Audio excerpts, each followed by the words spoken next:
안녕하세요. 김유갑의 경제부동산입니다. 더 좋은 방송을 하도록 구독, 좋아요, 댓글 알림 부탁드립니다. 은행 예금 난리 났다. 한국 제2의 IMF 온다.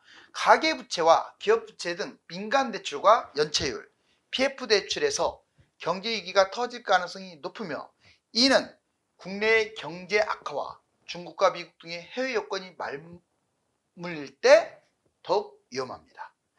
BIS와 무디스, IMF와 OECD 등의 해외 기관들은 여러 차례 경고를 하였으며 달러 강세와 미국의 긴축, 삼성 등 대기업의 경쟁력 약화 등도 주요 요인입니다.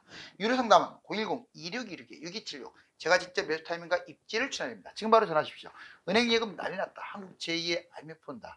정말 은행이 이렇게 붕괴되는 정말 은행 예금 초유의 사태가 벌어질까요? 제2의 IMF 온다. 이건 제가 한 말이 아니에요. 지금 뉴스 쳐보면 많이 뜹니다. 자, 좀 더 구체화되는 시기가 이제 다가온다 이 말이에요. IMF 대재앙. 지금 이 중에 하나 와요. 이 중에서 터진다면. 물론 저는 지금도 국내 문제로 우리나라에서 터질 확률보다 중국이나 미국이 터질 확률이 더 높게 보는데, 문제는 그 나라들이 뭐 터졌든 또는 터지는 과정이든 우리나라가 이런 문제들 때문에 취약할 수밖에 없어요. 튼튼한 상황이 아니라고요. 민간대출, 가계부채, GDP 105%나 돼요. 가처분 따지면 207%. 와, 여러분들 빚 갖고 나면 우리나라 아프리카보다 못 살아요. 그렇게 생각해야 돼. 거꾸로. 안 그렇습니까? 이 빚 갚아버리면 국민소득을 다 없애버린 건데. 세계 1위예요. 지금 세계 1위. 기업대출, 그 가계만 있습니까? 기업대출 GDP 대비 126%. 세계 3위. 중소기업 심각. 두 개 합치니까 130%네요. 한 230%. 뭡니까?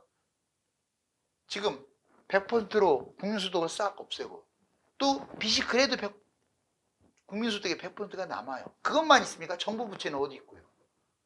심각해요. 좀비기업. 한국 기업 30% 이상 이자도 못 갚아. 이 좀비 기업, 한계 기업을 완전, 저는 그래요. 이거 그냥 망하게 아예 골라서 살생부를 빼서라도 망하게 해야 한다고 봐요. 왜 그러냐면 이 좀비 기업이 대기업이 많은데 이걸 살리려고 혈세가 엄청 들어갑니다. 공기업도 그래요. 공기업도. 여러분들 공사들 쓸데없는 것들 다 없애버려야 돼요. 아니면 민간으로 넘기던가. 이자도 못 갚아요. 자, 연체율. 연체율이 급등. 7년 만에 최고치입니다. 와. 지금 여러분들 PF 연체율 많이 들어봤잖아요. 지금이 제일 높고 다음 달이 더 높을 거예요. 이런 상황이에요, 현재. 1, 2금융권도 지금 불안합니다. 자, 2금융, 저축은행 5.1%. 자, 이게 어디까지 올라갔어요? 13%까지. 저축은행이 갑자기 치고 간 거예요. 새마을금고 6%. 이게 어디까지 올라갔어요? 지금 8%대예요. 5대 은행, KBC나 하나우리 이런 데는 0.35에서 왔다 갔다 합니다. 자, PF대출 잔액 134조. 대출은 73%가 이금융권, 비은행권이에요. 즉, 이 PF 자체가 터질 가능성이 큰데 이게 이금융권이 73%예요. 위험하죠. 여러분들이 주로 많이 예금하고 있는, 일반 서민들이 예금하고 있는 그런 은행들, 비은행, PF 부실, 증권, 보험, 국책은행, 이금융권이 취약한데 구체적으로 보자고요. IMF, 한국 제2의 경제위기. 지금 IMF가 금융위기에 또 다른 경제위기 올 수 있다고 또 경고했어요. 자꾸 저한테 불안 조성한다는데 이건 약과예요. 이 정도 막 계속 뉴스에 나올 정도면 상당히 위험한 거예요. 다만 저는 이걸 방송하지만 IMF가 지금 터질 확률이 뭐 80%다 이런 말을 하는 게 아니에요. 지금은 때가 아닙니다. 여건상으로도. 그렇지만 반드시 터지긴 할 거예요. 우리나라에서 터진다기보다 해외에서 터질 확률이 큰데 같이 휩쓸려 가겠죠. 태풍처럼. 경기 악화, 경제 성장률이 너무나 낮아. 무역 수지, 장기 적자, 후유증이 심해요. 지금 2% 성장률이 뭡니까? 이 국민소득 이거밖에 안 되면서. 외환보유고 4,260억 달러. 계속, 자, 성장 우리나라 성장률에 비해서 또는 환율 방어하느라고 외환보 요구가 조금씩 줄고 있어요. 핵심 산업, 반도체, 휴대폰, 가전 지금까지는 잘 해왔는데 하필 이때 경쟁력이 지금 상실됐어요. 많이. 위기를 초월, 기업 부채 총생산의 1.24배. 자, IMF 미국 위기 추월. 와, IMF 때라든가 미국 위기 때보다 지금이 기업 부채가 더 많다 이 말이에요. 지금은 잘 싸니까. 아니 그 잘 산 것만큼 따져서 이렇게 1.24배가 크다는 거예요. 10원에서 1.24배나 10,000원에서 1.24배나 비율은 똑같은 건데 가계부채 101.7로 24년. 여러분들 최근에 왜 전세대출을 금지하고 왜 주담대를 금리도 올리면서 제한을 두겠습니까? 가계부채가 미친듯이 뛰니까 그래요. 금융불안지수, 금융취약성지수 둘 다 최고치를 찍고 있어요. 위기 초월. 해외 요인, 해외는 좋습니까? 지금 미국 보세요. 상업용 부동산 무너졌죠. 금융시장은 지금 나스닥 못 가고 있잖아요. 거기서 맴돌고 있잖아요. 이렇게. 꼭지에서 맴돌고 있는 거예요. 꼭지에서. 중국 위기, 부동산 개발회사 완전 망한 거고 금융권 전이 확산. 지금 이미 지방은 만신창입니다. 지방 정부랑은. 제가 보기에는 중국 지금 쉽지 않아요. 백약이 무효야. 모든 부양책을 쓰는데도 먹히질 않아요. 특히 부동산 쪽으로. 전쟁 위기. 여기서 끝납니까? 러시아, 우크라이나. 이스라엘, 팔레스타인. 이제 이스라엘, 이란이죠. 중대 전쟁. 이제 중국이 가만히 있지도 않아요. 이제 뭔가 좀 시끌시끌하죠. 이게 제 생각은 한 5, 6년 후로 봐요. 이번에는 집값이 좀 올라갈 것 같고 주가도 좀 뛸 것 같아요. 제 얘기는 아닙니다. 경제위기를 주장하는 학자들도 원래는 IMF 때 터진다라고 했었는데 이게 지났잖아요. 특히 전쟁 때문에 다들 똘똘 뭉쳐서 살리려고 하는 기류가 형성됐기 때문에 이게 주기적으로 터졌잖아요. 전 세계 경제 위기가. 그런데 대략 한 4, 5년 후를 보기는 해요. 근데 만약에 3개월 있다 터진다 해도 놀랄 일이 아니에요. 지금 확률은 낮아도 확률만 낮다 뿐이지 안 터진다는 얘기가 아니에요. 터져도 충분히 터질만 했다라고 하는 상황이에요. 지금 우리나라도 그렇고 다른 나라도 그렇고. 해외기관 한국경보 BIS.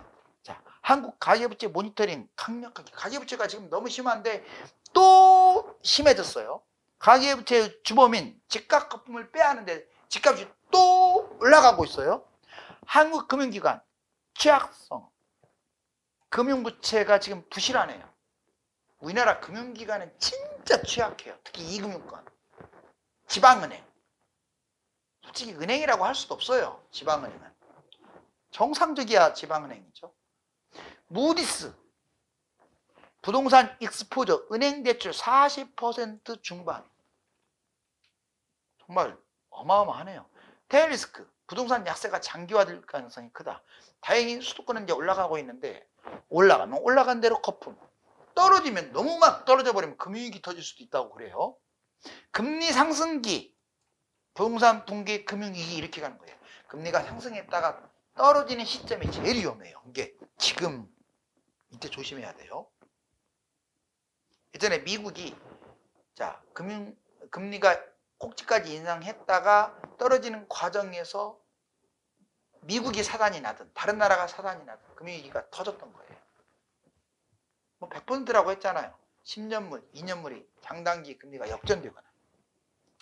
IMF 2018년까지 2% 경제성장 구조계획이 필요하다. 대한민국은 3, 4%씩 뛰어도 시원치 않은데 왜? 미래 먹거리까지 다 있어요. 우리나라가. 그럼에도 불구하고 정말 미래 첨단 산업을 보유하고도 2%가 뭐예요? 성장률이. 내가 보기에는 셋 중에 하나가 문제입니다.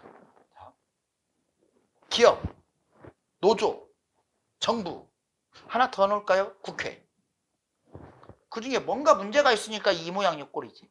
가계 공공부채 제한, 주택과 금융 안정. 제한을 둬라. 자, 주택 거품, 대출, 장기간 고금리.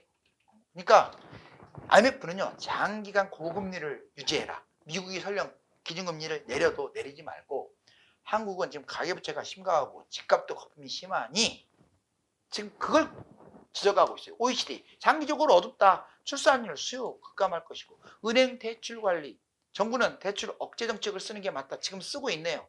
지금은 대출 억제 정책이 아니라 아예 대출 금지 정책을 쓰고 있어요. 지금 아주 너무나 강력합니다. 한국의 가장 큰 리스크는 가계부채다. 자, 달러값 더군다나 해외가 도와주지도 않아요. 다행히 최근에 달러가 떨어지기는 했지만 그게 많이 떨어진 것도 아니에요. 원래 1200에서 놀았잖아요. 강달러가 유지되면요 제2아시아 외환위기가 터질 수밖에 없어요. 항상 달러라는 놈이 문제입니다. 달러와 강세, 세계 물가 상승, 아시아가 위기가 터질 가능성이 크죠. 아프리카 위기 이런 말은 안 들어봤잖아요. 못 사는데 무슨 거기가 위기가 터지면 뭐 하겠어요. 영향력도 없지. 근데 아시아는 영향력이 있어요. 그리고 솔직히 미국하고 몇몇 나라를 제외하고 아메리카도 영향력이 없어요. 그러니까 위기하면 선진국이나 아시아 이렇게 생각하시면 돼. 경쟁적 자국 통화 가치 철학. 지금 중국과 일본은 서로 막 절하시켜 갖고 수출에 지금 매진. 1997년 외환위기 국가. 97년에 외환위기 국가들 동남아하고 우리나라 있었잖아요. 여기에 플러스 중국, 일본, 대만 하나 덧붙이면 인도. 그럼 엄청나게 파장이 커지겠죠. 자, 미국 긴축, 이게 달러 강세와 미국 긴축이 문제라는 거예요. 미국 긴축 정책, 고금리를 계속 유지했던 게 이게 화근이 될 거야 이제. 달러도 강세되고 자본도 많이 빠져나간 상태예요. 한중일, 인니, 말레이, 태국, 뭐 동아시아만이 아니라 동남아시아, 남부아시아 다 마찬가지. 외환 보유고가 늘어나도 경제 규모 대비가 부족하다. 왜? 우리나라 경제 규모에 비해서 외환 보유고가 턱없이 부족합니다. 몇 위가 중요한 게 아니에요. 자, 민간 부채. 특히 국내적인 요인으로 가계부채, 기업부채, 악성부채, 경제위기 취약한 계층, 기업부채, 실적부채, 연체율도 많죠? 자, 악성부채. 단기간 못 갚는 부채가 많아요. 자, 삼성그룹 더군다나 하필이면 삼성그룹도 정신을 못 차리고 있어요. 최근에 와서 그래도 올해 와서 좋아졌어요. 삼성그룹이. 올 겨울에 정말 최악이었거든요. 삼성에 큰일이 난 게 분명하다. 잃어버린 10년. 정말 삼성이 무너지면 잃어버린 10년 갑니다. 첨단 D램 경쟁력을 잃었어요. 지금 우리나라 주가가 이렇게 못 가는 이유 중에 가장 큰 이유 중에 하나도 삼성그룹이에요. 압도적인 D램 주도권 상실, 점유율 급락. 세계 이제 우리나라를 이길 곳이 없다라고 큰 소리 쳤던 이 반도체. 10나노 마이크론 추격, 5세대 SK 추월. 뭐 국내끼리 경쟁하는 건 상관없지만 해외한테 밀리니까 그렇지. 자, HBM 2등 추락, 인력 경쟁사도 이탈하고 다른 나라에서 인원을 빼가고 있고 뺏기기도 하고 노조가 또 난리예요. 삼성. 프리미엄 폰 시장 약세. 지금 삼성을 먹여 살리는 것들 아닙니까? 양강구도에서 애플 71%, 삼성 13.7%. 비싼 프리미엄 부분에서 이게 뭔 짓거리입니까? 11년 만에 출하량 기준 23년 애플이 1위 해버렸어요. 11년 만에. 그나마 올해는 좀 회복 중입니다. 가전제품. 자, 비스코프유 간판 제품 자체가 없어요. 물론 개별 종목으로 보면 세탁기라든가 냉장고라든가 이게 삼성, LG가 지금 다른 나라로 확대되는 건 맞지만 분위기가 싸해요. 망한 소니한테 역전당했어. 영업이익 3전 7조, 소니 10조 18. 말입니까 영업이익이 이게. 소니는 진짜 죽어가는 회사 아니에요. 소니는 뭐 볼 것 있습니까? 솔직히 일본 그 국내 인구로 그냥 먹고 사는 그 회사 아니에요. 기술도 형편없고 이미 뒤처졌고 그런 데한테 밀렸다.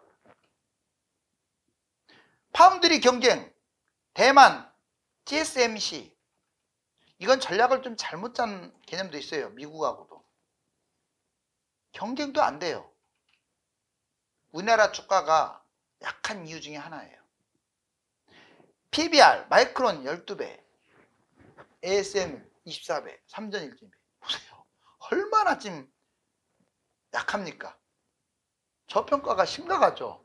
가뜩이나 이 문제로 가지도 못하고 있고 저평가까지 당했으니 지금 우리나라 코스피는 제가 보기에는 2,600인가야 그냥 기본 따라가는 거야. 기본. 대만, 일본하고 비교해서 코스피가 2,600은 가야 그나마. 자, 2,600이 아니라 잘못 말했어요. 3,600, 기본 3,600. 지금은 엄청난 저평가입니다. 예적금 대처 방법. 예적금 만기에 찾자. 여러분들, 자, 그러면 나 자꾸 이렇게 시끄러운데 에이, 찾아가지고 그냥 1금융권으로 옮겨야지. 그러지 말라고요. 지금 당장은. 내가 오늘 뭐 금융위기 터진다고 안 하잖아요. 다만 제발 부탁이니까 만기 되면 좀 튼튼한 곳으로 가세요. 돈 많을 경우 5천만 원 이내면 그냥 묶어 놓으시고, 그리고 뭐 5억이라 할지라도 법인 다른 뭐 농협이라든가 신협이라든가 뭐 새마을금고, 저축은행 이런 데 이렇게 분산시키면 돼요. 아니 법인이 다른 곳으로. 그러면 괜찮아요. 좀 귀찮아서 그렇지.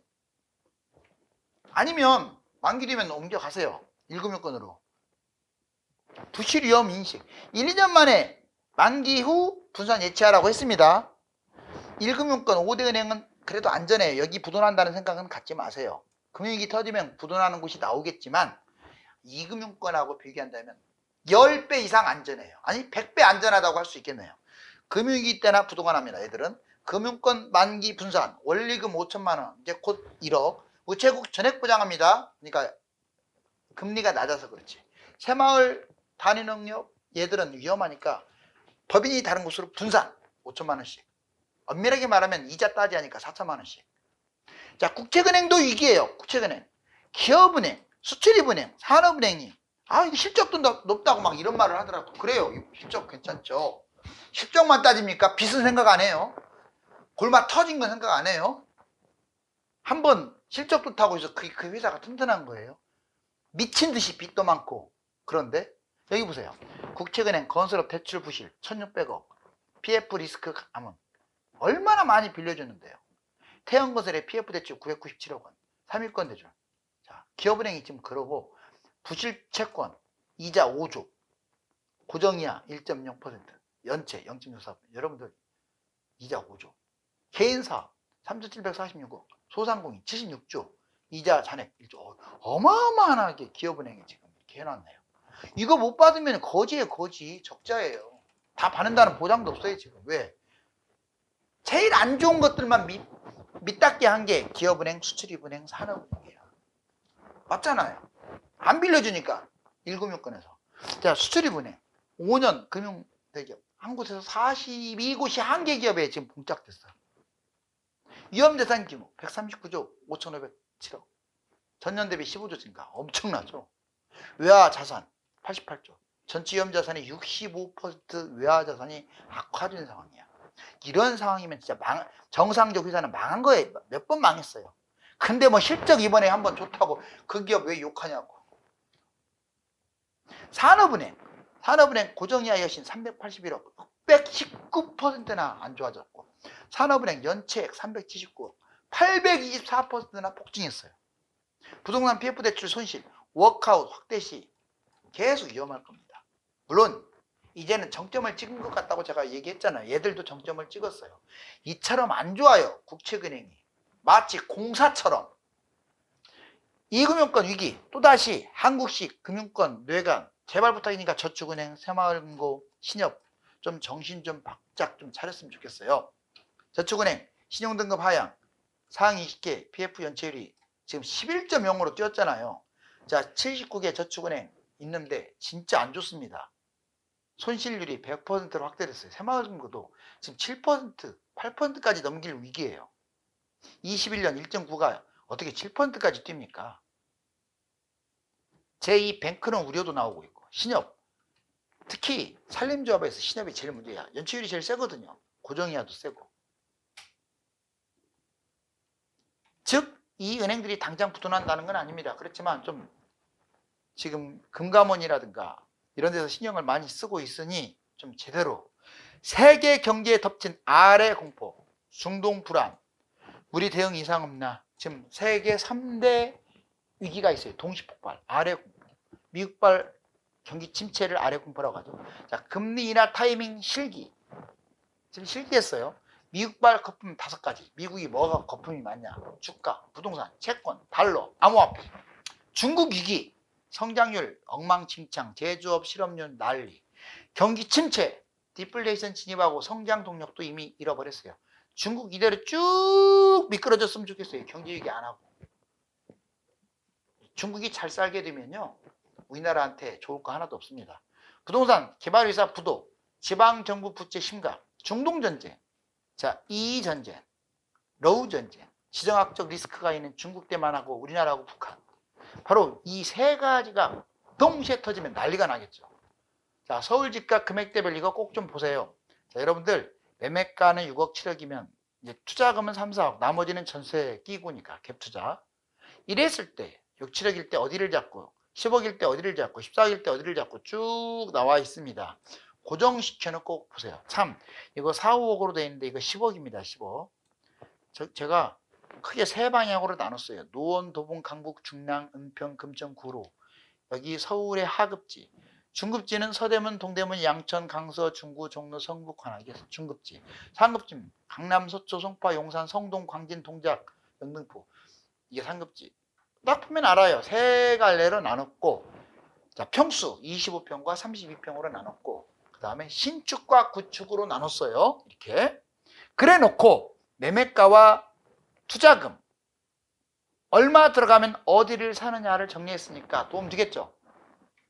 자, 은행 예금이 터졌습니다. 잘 봉합되길 바랍니다. 경제 회복 구간에 접어들고 있기 때문에 수년간 세계 경제가 긍정적인 방향으로 전개될 것으로 보이는데 주식, 부동산 등의 거품은 신경 써야 합니다. 감사합니다.